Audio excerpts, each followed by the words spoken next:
Hi there and welcome to today's vlog. As ever, thanks so much for joining me. It's great to have you with me.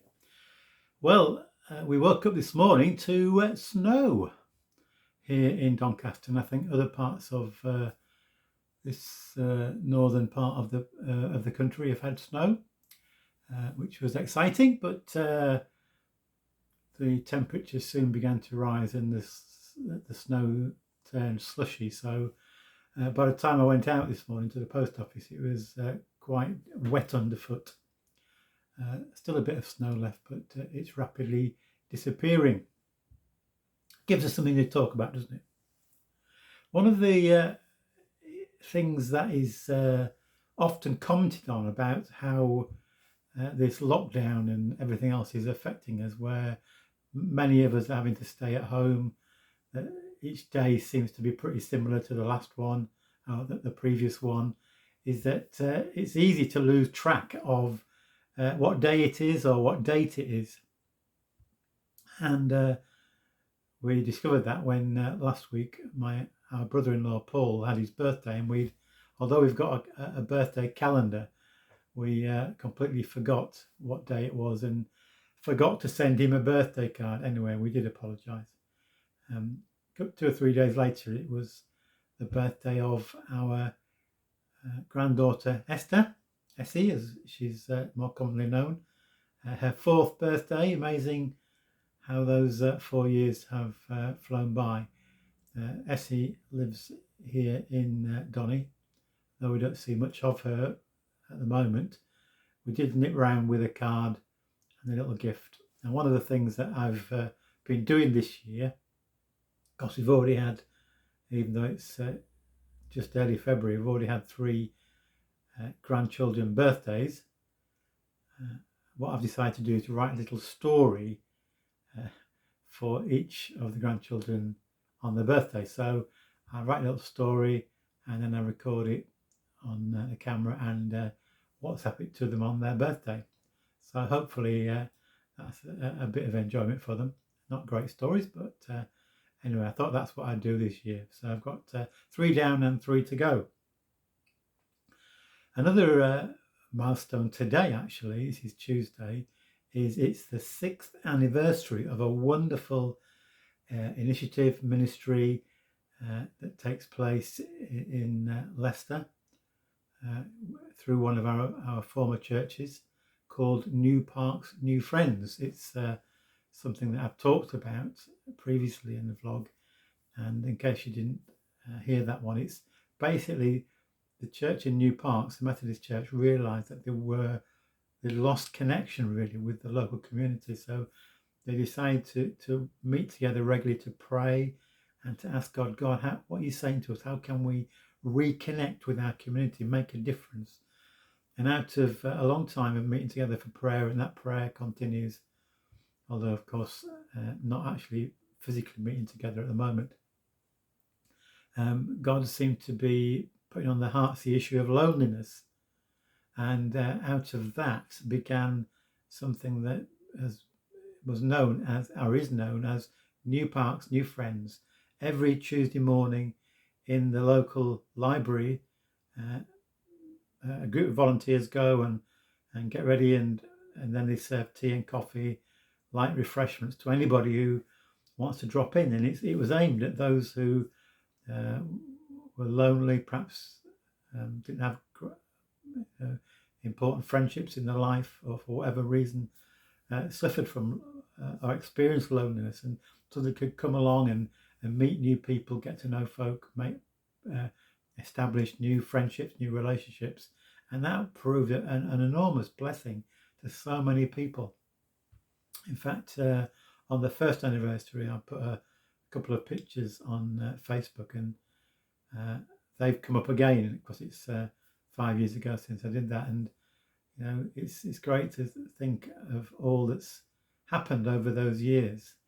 Friendships have been created. Some of the folk who were there on the 1st anniversary sadly have died, but for some it became a real life changer, because I heard a government minister talking only this week about the epidemic of loneliness the lockdown has accentuated. It was bad before, but maybe even worse now. And anything we can do to try and reach out, to show support, maintain contact with those who might be lonely, I'm sure that will be a good thing to do. And although new parts and new friends can't meet physically at the moment, the volunteers are keeping in touch over the phone. So there is some element of contact remaining, and they're looking forward to the day when that can recommence. And that all started through the group of Christians seeking to listen to God. God, what are you saying? How can we reach out? I was listening to an interview on Sunday. On Sunday morning, we tend to watch the online service from Holy Trinity Brompton. We find it really inspiring and encouraging, interesting. And Nicky Gumbel, who's the current vicar of Holy Trinity Brompton, was having a conversation, he and his wife, with Sandy Miller, who was previously the vicar of Holy Trinity Brompton. And Sandy Miller's a fascinating guy. And Sandy Miller said something I found particularly interesting. He said, somebody said to me or asked me recently, or said to me, why don't you ask God, why are we in such a mess at the moment? And Sandy Miller found himself saying, well, perhaps we need to think about what would we say if God asked us that very question? If God said to us, why is your society in such a mess? And Sandy Miller went on to point out the consequences of when we do not live in a way that God would want us to do. God has set out clearly in his word, in the Bible, how human beings should live. And if we choose our own way, then there are consequences to that.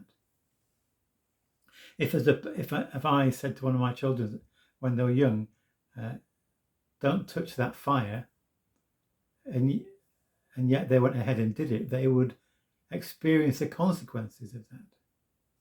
And God is a God who gives us this gift of free will. And we can choose to dedicate ourselves to living in his way with his help. Or we can say, God, I don't want to live in your way. I want to choose my own way. Like Frank Sinatra, that famous song that is often asked to be played at funeral services, I Did It My Way. And I think it's a good song in some ways, but if that's going to be your statement at the end of your life, I did it my way, then that's really very sad. And when we look at the mess we're in, not with coronavirus particularly, but with issues of loneliness, with conflict, with marriages and family life being in great strain, families falling apart, and so much of the mess that we see all around us is because we're not living in God's way.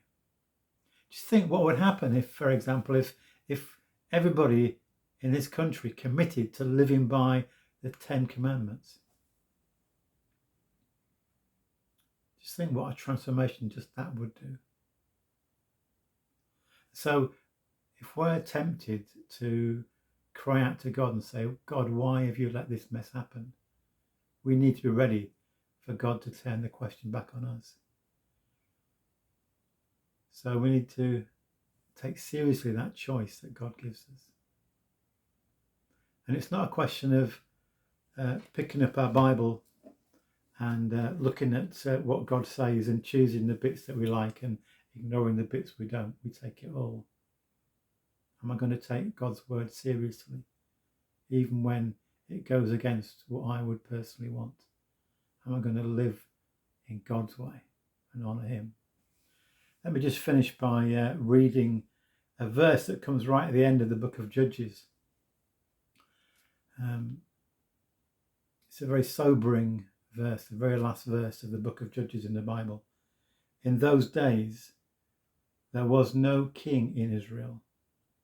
Everyone did what was right in his own eyes. So our call, if we're followers of Jesus, is not to do what's right in our own eyes, but to seek to do what's right in God's eyes. That won't always be easy, but he gives us his Spirit so that we can please him. God bless you. Thank you so much for listening today.